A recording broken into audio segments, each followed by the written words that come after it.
Folks, this is Book Talk with Corbin. My name is, I'm your host. Guys, as always, go to my website, booktalkwithcorbin.com. Got a lot of great interviews up there.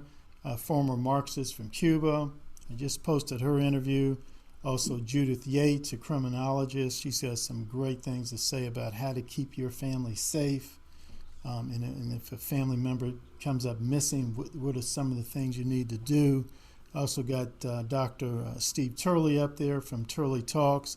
He's always makes some great comments about woke politics and corporations, etc. Today we have Addia Wuchner. She's the executive director of the Kentucky Right to Life. We just had one interview with her where she just talks about the Kentucky Right to Life. But today, I want her, at this moment, to focus on Yes for Life. It's some sort of coalition movement, and this is new to me. I know it's new to most of you guys listening to me, my loyal listeners. So, sis, could you talk to us about what is Yes for Life? Yes, Brother Corbin, and thank you so much for allowing me to speak about Yes for Life. Yes for Life began it's about a constitutional amendment that's going to be up for the ballot in 2022. But it really began, as all things began, with the General Assembly. Representative Joe Fisher was he sponsored it for many years. And, it's all about timing. Sometimes timing has to be right. And so this year, it was House Bill 91. And it is a very simple, proposes a constitutional amendment that says very simple in less than 30 words. To protect human life, nothing in this Constitution shall be construed to secure or protect the right to abortion or require the funding of abortion. Wow. Basic word. So that then passed. Now it's up to the people, is going to allow the people to actually, their voice was heard in their legislature, it was passed. And so it places it now on the ballot before the people of the Commonwealth when the next election rolls about in November of 22. And we're not a referendum state. Other states, California, Ohio, they're used to having a lot of referendums. We're not. We've had just very few times that we've had constitutional amendments. We had Marcy's Law a couple years ago. So it's going to, besides the time that you vote for your favorite candidate or, the person that you want to put into office, and then you come down a little bit, your House member, your senator, and there may be some judicial candidates on there, and they're going to have to go down and read a little further and do something they don't do very often, and that's vote for a constitutional amendment. So we call it Yes for Life. It will get a number, but as we came together, we said, what is it? What does this really say? So we started calling it the Yes for Life, pro-life constitutional amendment. What will happen is the Secretary of State, sometime after the first of the year, will give it a number. So it'll be amendment number 2, probably. And then we'll transfer from Yes for Life to Yes for Life amendment number 2. We can't say that yet because it's not been affirmed. We just know that it'll be on the ballot.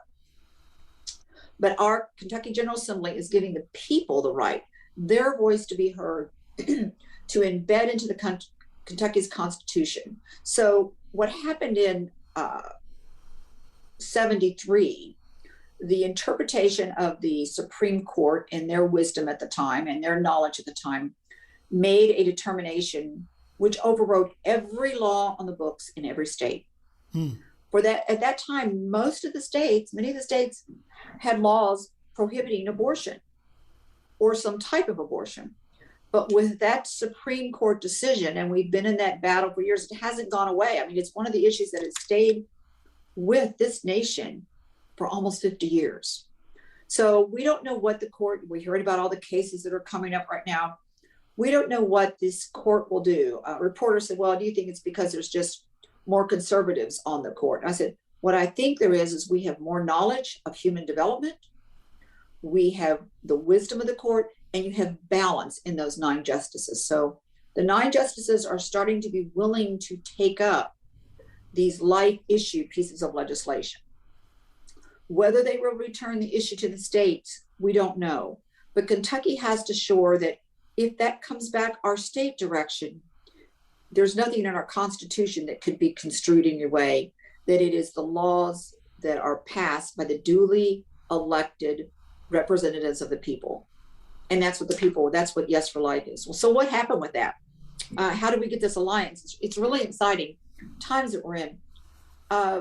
Kentucky Right to Life always has a press day, and I was new to the organization. I just came on the anniversary of Roe.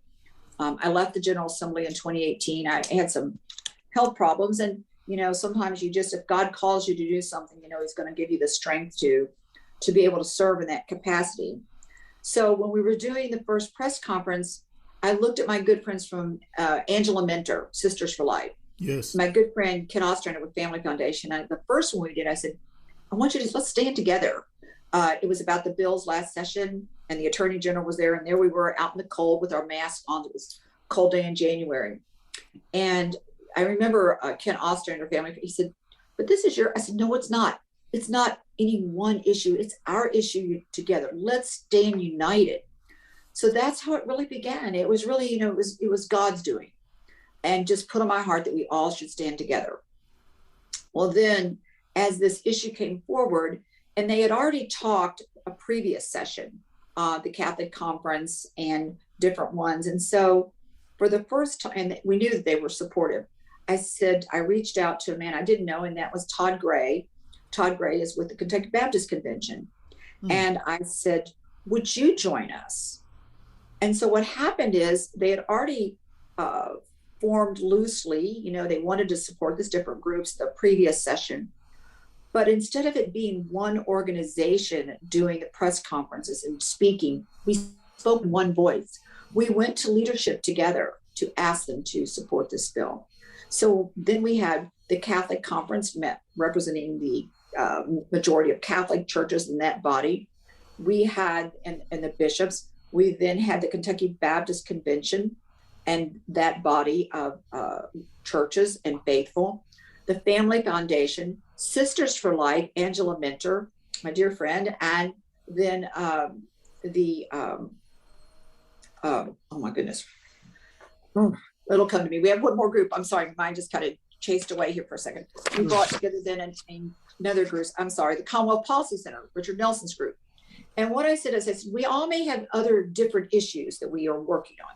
Some may have gambling, some may have schools, some may have bathroom issues. But on this issue, let's stay united. And that's what we did. We worked very hard after the bill passed. We met, and we formed an alliance, the foundational members of the alliance. But the alliance just isn't us. I was speaking to evangelicals the other day. I was speaking to a group of Black pastors in their group. So we keep bringing people in. So at the fair this year, we launched the Yes for Life Alliance, Yes for Life Kentucky. And so that alliance is building the groundswell to support this constitutional amendment. We know that the other side, the opposition, we will be outspent. As we formed the alliance, we know it's going to take money. They had a similar constitutional amendment in Louisiana. I talked to my brothers there and sisters there, and it cost them over $1 million. Kansas said it's going to cost them $2 million. You have to marketing, advertisement, billboard sign, commercials. It's about educating people to come out and why. Yes. So we made that commitment. We made a commitment that we will raise the $1.2 million for the Yes for Life Alliance. So we launched it at the fair this year with Commissioner Ryan Quarles, since the fair is his thing. So Commissioner was there. We launched the alliance, and we've been going forward since then. We're asking other people to join us, to ask you to join the Yes for Life Alliance and go online and join us. We're working very hard to raise the money that we'll need. We've hired even a marketing and campaign organization, because really this is like having one candidate. Together, we all, and with our pro-life family and community around the Commonwealth, we acknowledge we have one candidate right now that we're supporting, and we've got to raise campaign funds, and that is this constitutional amendment. Wow. We know that we will be outspent. We know that Planned Parenthood, I learned a lesson from them. Planned Parenthood of Kentucky united with Planned Parenthood of Indiana a few years back. Then some months back, almost a year now, they united with Planned Parenthood of Hawaii and Alaska and the Western states. I think that's code for California. And I've got the articles when they talked about having $94 million to impact communities and states like ours that are moving in that more conservative direction. So we know we're up again, we'll be outspent, we'll raise the money, but we have our plan. And as I often say, God's got all the money, and we, if we stay faithful to the mission that he's entrusted to us in this Yes for Life Alliance, that's the work that's before us. Sis, let me ask you this. You have to forgive me for asking this question. I'm a political science major. Where do they get their money? $94 million is not a drop in the bucket. Where do they get their money? Well, if you ever go into the book on philanthropy and donors, it's amazing. Probably every product you can't get away from. You've got products in your home, things that I buy. It's like you would sort of live naked and without pots and pans and without anything in your home, and maybe gas in your car. Mm-hmm. Because so many give to Planned Parenthood, and many give. Now there is a strong support for abortion, but many give because they think they're supporting the women's health side. But we know that the abortion is a big industry in this country and around the world. And that there's just this disregard and devaluation of human life, mm-hmm. of the essence of when we have a difference. And we talked earlier about when life begins. That's always why I always say, even if we ban every abortion and make sure mothers have the support they need and the choice they need, there are choices, a choice to keep your child or to place for adoption. I often say with adoption, God hears the voice of two women crying out. The mother who's saying, I want a child so much, I will accept the child and love this child that is not born of me, of my essence. And the other mother that says, I can't have a child. I don't want a child. This isn't the right time for me, whatever reason. And at that exquisite moment, he hears both women crying out in their situation. And that's what adoption is, a loving option rather than abortion and taking the life and killing a child. Yes. And there's so many wonderful supportive services, pregnancy care centers and women's centers that are just waiting. And just, I always love to hear the stories about the moms that changed their mind. They heard a counselor, maybe Angela Mentor, Sisters for Life, mm-hmm. Donna Deering, on the corner there that have been there week after week. And they heard that message and they changed their mind and had a change of heart, and hear the stories when they kept their child. It's just amazing. Yes. And speaking of that, when Angela Mentor was at a particular church downtown, actually is located in Old Louisville, she would have dinners, fundraising dinners, and I went to one of them. And I was really moved by the mother and the father came forward. They said they were going to the abortion clinic. And like you said, they heard Angela Mentor. They developed a relationship with her. And then, boom, they showed us the baby. And it was really moving because, it's like if they hadn't heard that voice, if they hadn't listened to that voice, if they hadn't responded to that voice, we wouldn't have seen that pretty little baby. And if we can't advocate and educate and reach out, that's where we change hearts and minds and save lives. Yes, absolutely. Sis, I can't agree with you more. I really can't. I had a former chess student of mine, and come find out her mother at one time had wanted to abort her. And I didn't find out by accident. And come find out my church played a key role in convincing that mother not to do that. If they hadn't done that, I wouldn't have had my chess student, who to this day keeps in touch with me. It's amazing because there was such a cultural shift that, we can talk about so much. I love your show and what you're doing to reform and educate the culture and society. Yes. But, there was this shift, and people ask me how long you've been pro-life. And I said, I didn't think about it as a young person. But I remember one time hearing the word abortion, I'm trying to listen, like it was a whisper. And it was about a dentist that was maybe performing them in their office, and someone knew him in Louisville.